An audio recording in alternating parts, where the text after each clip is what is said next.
ناظرین السلام علیکم ورحمۃ اللہ وبرکاتہ۔ ایک سائل نے سوال کیا کہ آمد رمضان کے متعلق یہ روایت بیان کی جا رہی ہے کہ جس نے سب سے پہلے کسی کو رمضان کی مبارکباد دی تو اس پر جنت واجب ہو جائے گی۔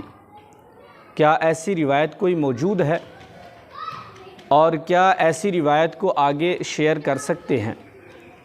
تو اس کا جواب یہ ہے کہ ماہ رمضان المبارک بہت فضائل کا حامل ہے۔ اس کی آمد کی خوشخبری دینا نہ صرف جائز بلکہ حضور اقدس صلی اللہ تعالیٰ علیہ وآلہ وسلم کے فرمان سے ثابت ہے۔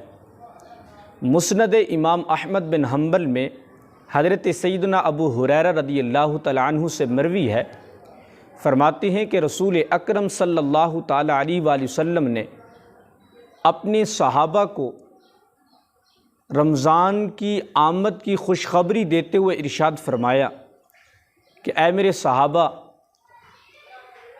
رمضان المبارک برکتوں والا مہینہ آ رہا ہے، اس کے روزے تم پر فرض کیے گئے ہیں۔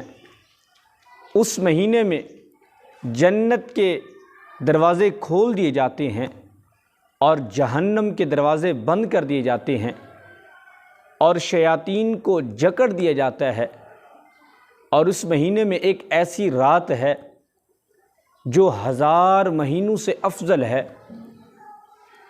اس رات میں جس نے عبادت کی وہ بھلائی کو پہنچ گیا۔ تو اس حدیث سے معلوم ہوتا ہے کہ رمضان کی خوشخبری دینا یہ اس حدیث سے ثابت ہے۔ اور رہا یہ کہ جس نے خوشخبری دی تو کیا اس پہ جنت واجب ہو جائے گی، تو یہ بات من گھڑت ہے، اور ایسی بات کو حضور اکرم صلی اللہ تعالیٰ علیہ وآلہ وسلم کی طرف منسوب کرنا یہ حرام ہے۔ اور صحیح مسلم اور بخاری شریف کے اندر پیارے آقا صلی اللہ علیہ وسلم کا فرمان ہے کہ جس نے مجھ پر جان بوجھ کے جھوٹ باندھا وہ اپنا ٹھکانہ جہنم میں بنا لے۔